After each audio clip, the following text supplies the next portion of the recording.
Imagine conseguir compreender a mente do seu filho com TDAH, saber como ajudar nas tarefas de casa, como lidar com a obediência, encorajar para que ele tenha uma ótima autoestima e até mesmo saber como intervir na adolescência, nas dificuldades comuns do TDAH. Imaginou? Agora pense que você pode ter acesso a todo esse material no programa Meu TDAH. Clica no link da descrição. Como vocês percebem que os pais veem a questão de um determinado laudo ou de um tratamento?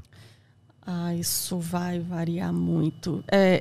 Principalmente da condição financeira da família. Legal você falar da sua experiência, porque veja bem, Yuri, a sua família ela teve um entendimento de meu filho de fato precisa.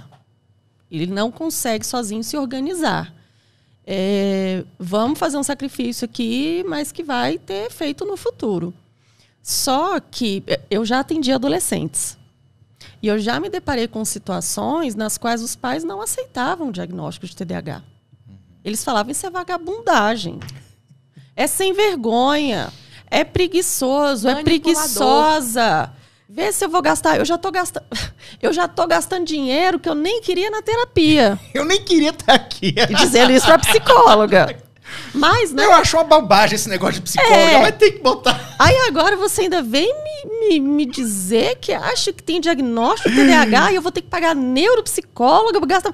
Não! Então, assim, uma pessoa que tem esse pensamento... E são muitos no Brasil. Novamente, a questão cultural. São muitos no Brasil, tá? Essa pessoa, por mais abastada que ela seja... ela não vai ter esse tipo de preocupação. Ou vai vir com frases, mas a sua função é ser estudante. O seu emprego, você só faz isso. Seu emprego é ser estudante. Só que esse só, para você que tem TDAH, você sabe muito bem o peso desse só. É verdade. Esse só, eu escuto isso de todos os meus pacientes, que tiveram um processo de sofrimento intenso por anos, porque ouviram muitas frases exatamente com esse só. Mas era só estudar, era só focar, era só trabalhar, era só se organizar, era só se planejar. É só prestar atenção. Gente, estamos Ai, falando de funções executivas comprometidas. Exatamente. Aí já aconteceu, assim, eu sinalizar para essas pessoas, né, dar uma aulinha. Aí eu terminava a aula, aí a pessoa tava me olhando, tá, mas e aí? Até porque alguns... Tá, mas e a vagabundagem dele? Como é que a gente faz? Mas por quê? Alguns pais tinham TDAH também, só que não diagnosticados. Não, isso é bastante comum. A minha mãe mesmo tem. Então, quando se tem um filho, vamos procurar aí a árvore genealógica, vamos subir.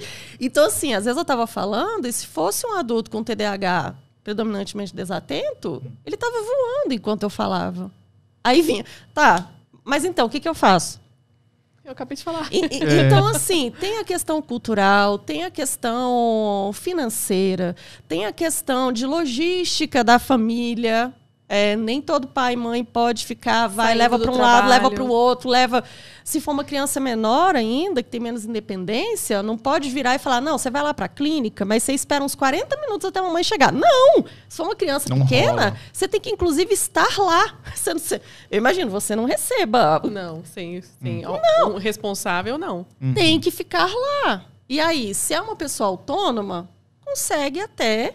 Agora, e quando não é? Se é uma pessoa que tem um horário fixo de trabalho. Caraca. A criança e o adolescente... eu vou te dar como exemplo eu novamente. Semana passada, eu encontrei aqui na Zanorte uma clínica que fazia todo esse acompanhamento aí, né? Psicoterapia... psicopedagogia, aula de reforço. Vai ter um grupo que eu achei muito legal. Foi a Monique, inclusive. Sua Monique. Monique Tostes. Psicóloga do meu filho. Ela descobriu esse grupo para mim, que é um grupo de treino de habilidades sociais para adolescentes. Eu achei o máximo. Então, essa clínica tem tudo. Mas veja bem, para eu poder levar meu filho até lá, eu cancelei todos os meus pacientes da tarde. Tomou uma tarde, né? Aí eu tenho que contar com a compreensão deles. Tem alguns que não vão poder fazer em outro horário. Eu, enquanto profissional autônomo, eu deixo de ganhar... Fico chateada, porque eu teria, né, que estar atendendo aquele paciente. O paciente, às vezes, tem uma demanda importante que não pode esperar mais um tempo. Mas eu vou fazendo do jeito que está por ser autônoma. Meu marido jamais poderia fazer isso. Só que existem famílias nas quais nenhum dos dois pode. Ou só tem um. Ou não tem um avô, uma avó, uma tia, algum adulto que possa levar. Então, estamos falando aqui de muitas,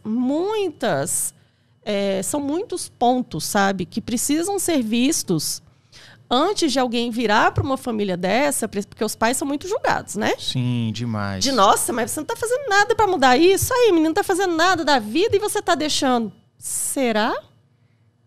Porque os pais entram também numa espécie de... As mães, principalmente, né? Que são as que, quando é um filho com TDAH, alguma coisa assim, normalmente são as mães que vão lá... Você percebe isso? Sim, e você também. E você também. Já conversamos várias... Eu já fiquei alguns anos sem trabalhar. Sim. A sobrecarga é muito maior na mãe. É verdade. Sim. Então, mas aí, pessoal, vou até olhar para a câmera. Pais que estejam assistindo. Tem pais que são incríveis. Sim. Que são muito participativos e tal, mas assim, no geral, quem toma a frente disso são as mães. Sim. São as mães. O programa meu TDAH era 98%. Então, mães. Eu fiz o seu curso. 98%, eu fiz. velho, era demais. Então, temos aí um dado estatístico, 98%.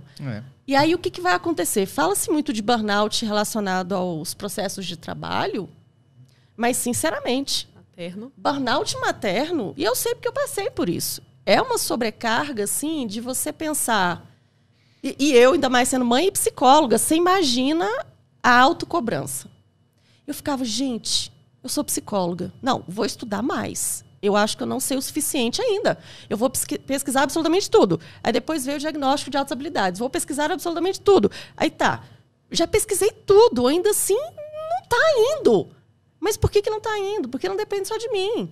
Depende do contexto escolar, depende da socialização que aquela criança adolescente vai ter. E, às vezes, há um impacto muito grande exatamente por conta das habilidades sociais. Caraca. Uma pessoa mais impulsiva vai ter uma dificuldade maior para manter essas amizades. Ah, com certeza. Uma pessoa que não tenha filtro, fala o que nem se dá conta. Vai ser excluída ali, porque falou umas 2, 3 bobagens e o menino falou sem querer, ou a menina. Então, é uma coisa muito complexa. E que quando a gente pensa na realidade do Brasil, infelizmente, precisa evoluir muito. Mas eu vou mais além mesmo, assim. Essa questão dos tratamentos. A rede pública, a Secretaria de Saúde do Distrito Federal, falando agora contexto do Distrito Federal. A gente não tem nenhum centro de referência para tratamento, tanto do autismo, tanto de TDAH, a gente tem os CAPS-I, mas o suporte que o CAPS-I dá é muito pontual. Não... E são para patologias pontuais, não são? O CAPS-I acolhe todas as crianças em qualquer sofrimento psíquico, né? Tá. Eles têm essa premissa. Então, assim, se você tem uma criança com autismo, você vai no CAPS-I, você consegue fazer a triagem e você já consegue o atendimento. Geralmente é fácil, não é tão difícil. Mas o suporte é muito pouco ainda. E aí a gente tem as clínicas. A gente tem crianças que, às vezes, têm sorte de ter um plano de saúde, né? E aí a gente tem as clínicas que aceitam convênios, ou a gente tem clínicas que não aceitam convênio. Isso aí eu coloco a minha clínica mesmo. Eu não aceito convênio, lá é somente particular. Mas por quê? O plano quer pagar R$38 não dá, por uma sessão.